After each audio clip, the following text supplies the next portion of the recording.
নমস্কার বন্ধুরা, সবাইকে স্বাগত জানাই আমার চ্যানেলে। আপনাদের সাথে শেয়ার করে নিই যে একটা চিকেন কারির রেসিপি যা খুব সহজেই আপনারা তৈরি করে নিতে পারবেন কোনো ঝামেলা ছাড়াই।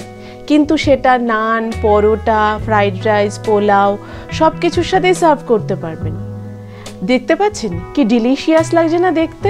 চলুন তাহলে শেয়ার করে নিই সেই স্পেশাল চিকেন কারির রেসিপি। প্রথমে আমি একটা ফ্রাই প্যানের মধ্যে দুটো মিডিয়াম সাইজের পেঁয়াজ রাফলি স্লাইস করা দিয়ে দিলাম, আর দিলাম 4টে কাঁচা লঙ্কা, 5টা মতো আলমন্ড আর 7-8টা কাজু বাদাম দিয়ে দিলাম। দিচ্ছি কিছু পরিমাণ ধনেপাতা।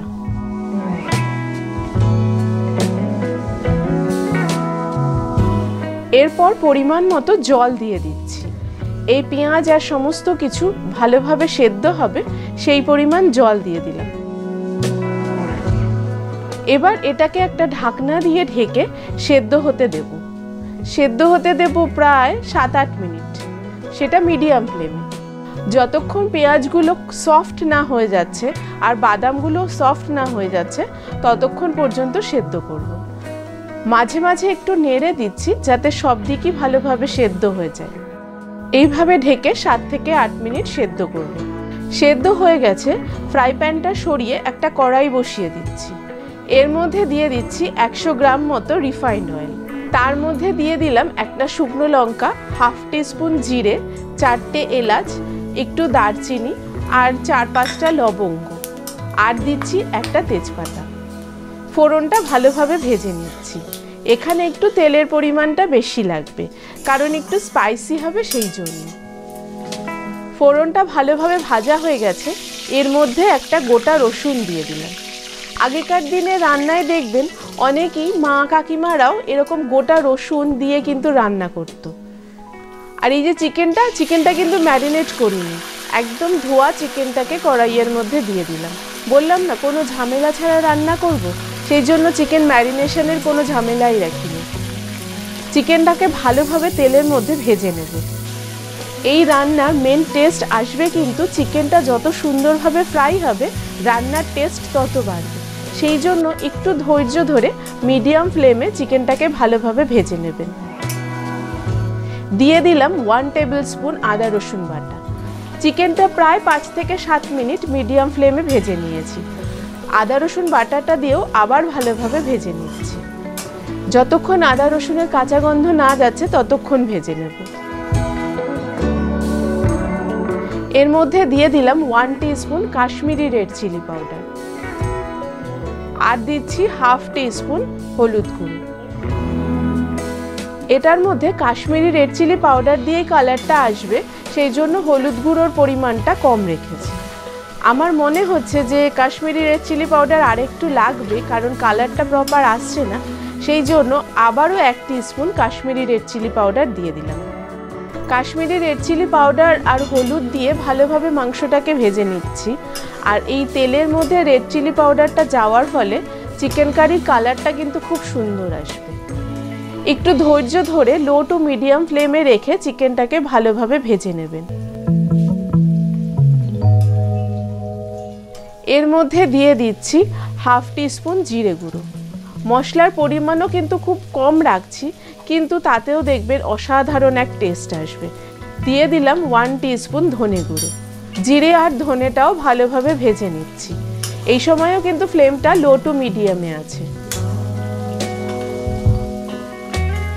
আগে থেকে স্লাইস করে রাখা টমেটো, ক্যাপসিকাম আর কিছু পরিমাণ পেঁয়াজ দিয়ে দিচ্ছি। এই সবজিগুলো মাংসের সাথে ভালোভাবে ভেজে নেব। ক্যাপসিকাম, পেঁয়াজ, টমেটো এইভাবে মাংসের সাথে ভেজে নেবার ফলে এর ফ্লেভার কিন্তু একটা অসাধারণ আসবে। সবজিগুলো দিয়ে যতক্ষণে চিকেনটা ভাজা হচ্ছে ততক্ষণে আমি এই পেস্টটা তৈরি করে নিচ্ছি। পেঁয়াজ আর বাদাম সেদ্ধটা ঠান্ডা হয়ে গেছে, এটা একটা মিক্সিং জারে তুলে নিচ্ছি পেস্ট করার জন্য।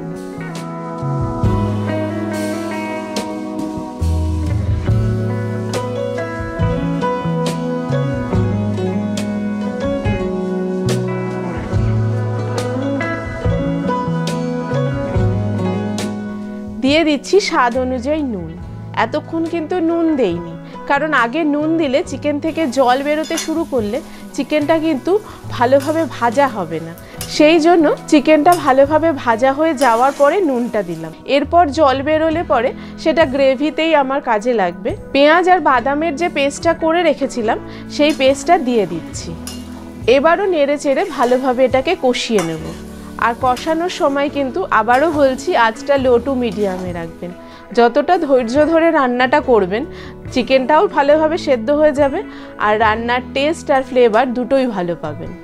একটা ঢাকনা দিয়ে ঢেকে দিচ্ছি যাতে চিকেন থেকে জলটা বেরোতে শুরু করে। এইভাবে ঢাকনা দিয়ে ঢেকে রেখে দিয়েছিলাম 5 থেকে 7 মিনিট। এবার দিয়ে দিচ্ছি ফ্যাটানো টক দই।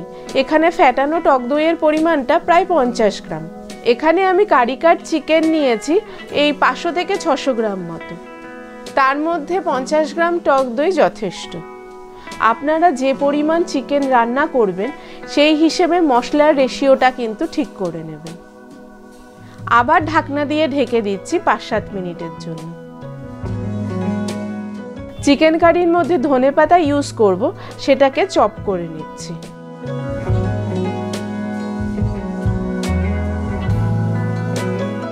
দিয়ে দিচ্ছি হাফ টিস্পুন গরম মশলা আর ওপর থেকে ধনেপাতা ছড়িয়ে দিচ্ছি। আমি প্রথমেই আপনাদের বলেছিলাম খুব সহজে আর খুব তাড়াতাড়ি কিন্তু এই চিকেন কারিটা তৈরি হয়ে যাবে। আশা করি আপনারা দেখে বুঝতে পারছেন যে কত তাড়াতাড়ি চিকেন কারিটা রান্না হয়ে গেল। নর্মাল চিকেন কারির থেকে এর টেস্ট কিন্তু অনেকটাই আলাদা হবে, অনেকটাই স্পাইসি হবে। তাই কোনো অকেশনের দিন এটা বানালে পরে বাড়ির সবাই কিন্তু খুব মজা করে খাবে। আশা করি আপনারা চিকেন কারিটা দেখে বুঝতে পারছেন যেটা কতটা লোভনীয় হয়েছে দেখতে। অকেশনের দিন এরকম একটা চিকেন কারি যদি থাকে তাহলে একদম ডিনার বা লাঞ্চ যেটাই হোক সেটা জমে যাবে। কেমন লাগলো ক্যাপসিকাম দিয়ে এরকম অন্যরকম একটা চিকেন কারির রেসিপি? যদি ভালো লাগে অবশ্যই আমাকে কমেন্ট করবেন। আর আপনাদের কাছে আমি রিকোয়েস্ট করছি এটাকে বাড়িতে অবশ্যই বানিয়ে খেয়ে দেখবেন একবার কেমন লাগছে। আজকের মতো বিদায় নিচ্ছি, আবার দেখা হবে পরের এপিসোডে।